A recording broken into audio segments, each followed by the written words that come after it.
Avans bu ruscha so'z aslida. Avansni o'zbekcha tarjimasini, o'zbekcha shariatga muvofiq qanday so'z ekanligini kim biladi? Bilmaydi. Lekin bir narsa sotsak darrov avansini olyapmizda, ishlatib qo'yapmiz. Uy sotadigan bo'lsak, oldin pul olyapmizda, uni to'lovlarga ishlatyapmiz. Mashina sotadigan bo'lsak yoki boshqa narsalar sotadigan bo'lsak, darrov olyapmizda, qaysidir joyga ishlatyapmiz. Buni nima deydi? Buni shariatda bay boshi deyiladi. Bay boshini olish mumkinmi? Mumkin. Ishlatish mumkinmi? Mumkin. Bay o'xshamasa-chi? Bitta mashina sotmoqchi edik. Bay boshi oldik, $100 oldik. Aytilgan vaqtda chorshanba kuni qolgan pulini keltirib beraman dedi, bera olmadi endi. Qaysidir holati bo'ldi.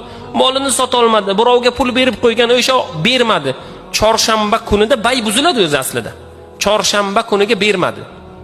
Xo'p, biz oldin berilgan avans bay boshini beramizmi qaytarib? Ko'pchilik bermaydi. Shuni ustida urush bo'ladi. Hanafiyda, bizni mazhabda bay boshini qaytarib bermaslik harom. Qaytarib berish kerak uni.